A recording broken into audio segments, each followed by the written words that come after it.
यदि आप भी चाहते हैं इस दिवाली मां लक्ष्मी का हो हमारे घर में स्थायी वास, तो इन 7 वस्तुओं को तुरंत रूप से कर दीजिए घर से बाहर।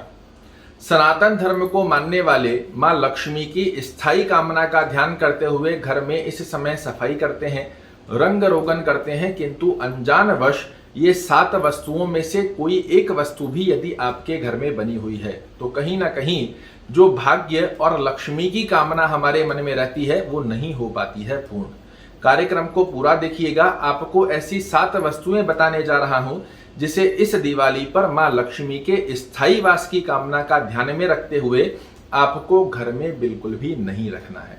तो आइए जानते हैं कौन सी है वो सर्वप्रथम स्थिति जिस स्थिति को तुरंत रूप से यदि आपके घर में भी बनी हुई है तो बाहर करना चाहिए। तो मित्रों, वो है खराब इलेक्ट्रॉनिक प्रोडक्ट। जी हाँ, यदि आपके घर में कोई भी खराब इलेक्ट्रॉनिक प्रोडक्ट है, अगर वो सही हो सकता है तो उसे तुरंत रूप से सही करा लीजिए। सही नहीं हो सकता है, उसके पश्चात भी हमने उसको घर में डाला हुआ है, तो ये कहीं ना कहीं आपके घर में राहु की स्थिति को मजबूत करता है। और राहु जहां पर मजबूत होता है, बलवान होता है, वहां अशांति का माहौल होता है, और जहां अशांति होती है वहां लक्ष्मी का वास नहीं होता। तो इस दिवाली यदि आप लक्ष्मी का स्थायी वास अपने घर में चाह रहे हैं, इलेक्ट्रॉनिक प्रोडक्ट खराब है कोई भी हो, उसे तुरंत रूप से बाहर कीजिए। दूसरी स्थिति का योग अक्सर देखा जाता है, बच्चे बड़े बहुत से जूते खरीदते हैं, चप्पल खरीदते हैं, बहुत सी ऐसी गतिविधि भी आपके पास में होती है जिन जूतों चप्पलों का आप यूज नहीं कर रहे हैं, उसके पश्चात भी हम इसे बाहर नहीं करते। चाहे हमें अच्छे से पता है वो यूज नहीं आएंगे, उसके पश्चात भी हम इसी प्रकार की सांत्वना मन में ध्यान करके कि नहीं इसे मैं पहनूंगा, इसे रख लीजिए, ऐसा बिल्कुल भी नहीं करना चाहिए। घर में आपको इस दिवाली वही जूते चप्पल रखने हैं जिन्हें आप यूज करते हैं। अगर पुराने जूते चप्पल है, फटे पुराने जूते चप्पल हैं जिन्हें यूज नहीं कर रहे हैं, इनको तुरंत रूप से बाहर कीजिए। ये अदरिद्रता की स्थिति का योग बनाते हैं, कहीं ना कहीं आपके घर में अशांति का योग बनाते हैं। इसे हम बहुत लाइटली लेते हैं, किंतु सत्यता की अवस्था में अगर आप देखेंगे, इसके ऊपर गौर फरमाएंगे, निश्चित रूप से ये कहीं ना कहीं घर में अशांति, क्लेश और नकारात्मकता का सूचक बताया गया है। तो मेरा आपसे निवेदन है, यदि पुराने फटे पुराने जूते या पुराने जूते जिसे यूज नहीं कर रहे हैं, इस दिवाली इन्हें तुरंत रूप से बाहर कीजिए। तीसरी अवस्था के अंदर मित्रों, यदि आपके घर में कोई दर्पण जिसे हम शीशा कहते हैं, ये टूटा हुआ हो, खंडित अवस्था में हो, फिर भी हम इसे बाहर नहीं कर रहे हैं, क्रॉकरी हो गए हैं, कप प्लेट हो गए हैं, इस प्रकार के कोई भी प्लास्टिक के, चीनी के, ऐसा कोई भी बर्तन है, कांच, शीशा, दर्पण यदि आपके घर में टूटा हुआ रखा है, चाहे उसका किनारा ही टूटा क्यों ना हो, इसे आपको घर में नहीं रखना चाहिए। ये स्थिति कहीं ना कहीं हमारे घर में अशांति का कारक होती है, और जहां अशांति होती है, अशुद्धता वाली स्थिति का योग बनता है, वहां लक्ष्मी का वास नहीं होता। तो मेरा आपसे निवेदन रहेगा, यदि कोई भी शीशा, क्रॉकरी, किसी भी प्रकार की स्थिति के अंदर टूटे हुए बर्तन, ये स्थिति आपको घर में बिल्कुल भी नहीं रखनी है, इसे तुरंत रूप से बाहर कीजिए। अगली वस्तु की स्थिति में अगर कोई फर्नीचर, चाहे वो बेड है, कुर्सी है, सोफा है, टूटा हुआ है, खंडित अवस्था में है, रिपेयर हो सकता है, तुरंत रूप से करवाइए।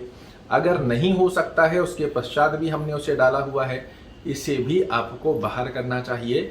ये स्थिति भी कहीं ना कहीं मंगल की स्थिति को कमजोर बनाती है, और मंगल आपके घर में शुभता का प्रतीक होता है, और मंगल की स्थिति यदि कमजोर अवस्था को दर्शाती है तो घर में मंगल प्राप्ति की कामनाएं पूर्ण रूप से सिद्ध नहीं हो पाती। तो इस बात का भी ध्यान रखिएगा, ये भी बहुत अच्छे रूप से आपके लिए लक्ष्मी के स्थायी वास की कामना का एक श्रेष्ठ सूचक माना जाएगा। अगली वस्तु है मित्रों, टूटे हुए बर्तन, चाहे वो स्टील के हैं, चाहे वो प्लास्टिक के हैं, चाहे लोहे के हैं, पीतल के हैं। अगर टूटे हुए बर्तन, जैसे बहुत से लोग देखते हैं कुकर के ढक्कन टूट रहे हैं या हत्ता टूट रहा है, किसी अन्यत्र प्रकार से टूटे हुए बर्तन हैं, ये आपके घर में सबसे पहले इसे ध्यान रखिएगा, समझने की कोशिश कीजिए, ये यूज कहाँ आते हैं। ये यूज आते हैं आपके किचन में, और किचन में साफ सुथरा और शुद्धिकरण का वातावरण ही आपके घर में लक्ष्मी का स्थायी वास करता है। और इस स्थिति के चलते यदि टूटे हुए बर्तन आप घर में रखते हैं, ये किसी भी प्रकार से शुभता का नहीं, लक्ष्मी का नहीं अलक्ष्मी का वास आपके घर में करता है। मेरी बात को बुरा मत मानिएगा, समझने का प्रयास कीजिएगा। इन स्थितियों के चलते आपके घर में स्थायी लक्ष्मी और श्रेष्ठ अवस्था के योग प्राप्त होते हैं, जो कि घर से नकारात्मक स्थितियों को समाप्त कर देते हैं। तो टूटे हुए बर्तन हैं, सही हो सकते हैं, निसंकोच कराइएगा, अन्यथा इसे तुरंत रूप से बाहर कीजिए। अगली वस्तु का जो योग बना हुआ है, यहाँ कोई भी स्टेचू, कोई मूर्ति, चाहे भगवान की हो, चाहे कोई स्टेचू हो, कोई सीनरी हो जो खंडित अवस्था में हो, इसे भी आपको घर में नहीं रखना है। अगर भगवान की मूर्ति है किसी पेड़ में जहाँ किसी के पैर ना आते हों, कोई जलाशय हो, कोई मंदिर हो, इस प्रकार की स्थिति में आप इसे विसर्जित कर सकते हैं। कोई मूर्ति है, तस्वीर है, स्टेचू है, चाहे आपने महंगी भी ली हो, किंतु टूटित अवस्था के अंदर यदि वो बन चुकी है तो इसे आपको बाहर करना चाहिए। मोह इन स्थितियों के अंदर नहीं रखना चाहिए। हमारा छोटा सा मोह कहीं ना कहीं हमारे जीवन में लक्ष्मी की स्थिति का योग स्थायी रूप से नहीं बनने देता। और अंतिम स्वरूप की स्थिति के अंदर हम देखते हैं, आंतरिक रूप से हम घर को बहुत सहज तरीके से सजा लेते हैं, सुंदर कर लेते हैं, रंग रोगन कर लेते हैं, किंतु ऐसी वस्तुएं जिनका हमारे जीवन में कोई उपयोग नहीं है, उसे चाहे हम टेरिस पर रख देंगे, चाहे हम स्टोर के अंदर रख देंगे, चाहे बेसमेंट में रख देंगे, उसे फेंकेंगे नहीं। तो ये स्थिति आपके घर में एक तरीके से स्थायी लक्ष्मी के वास में रुकावटें उत्पन्न करती है। तो घर की छत को सदैव साफ रखिए, घर का बेसमेंट भी आपको खराब नहीं रखना चाहिए। इसी के साथ में ऐसी वस्तुएं, कूड़ा करकट या किसी भी ऐसी प्रकार की वस्तुएं जो आपके यूज नहीं आएगी, उसके बाद भी हमने हमारे मोह के चलते उनको घर में रखा हुआ है, इन स्थितियों से मित्रों आपका वो छोटा सा मोह कहीं ना कहीं स्थायी लक्ष्मी जो कि आपके जीवन में उन्नति का योग प्रदान करेगी, उनको खो देते हैं। तो ये प्रयोजन आपको बिल्कुल भी नहीं करना है, इसका ध्यान रखिए। कूड़ा करकट हो गया है, पुरानी वस्तुएं हो गई है, जो भी वस्तु हो, अगर वो यूज नहीं आ रही है, चाहे उसे बेच दीजिए, चाहे उसे किसी को दे दीजिए, आपके घर में नहीं रखना है। इन 7 वस्तुओं को इस दिवाली सफाई के अंदर आप घर से बाहर निकालिए और फिर आपके घर में स्थायी लक्ष्मी का वास ना हो तो मुझे कहिएगा। आशा करता हूं मेरे द्वारा दी गई ये जानकारी आपको पसंद आएगी। अगर पसंद आए तो वीडियो को लाइक कीजिएगा, शेयर कीजिएगा, चैनल को सब्सक्राइब कीजिएगा। कल ऐसी ही एक और रोचक जानकारी लेकर आपके सामने प्रस्तुत होऊंगा।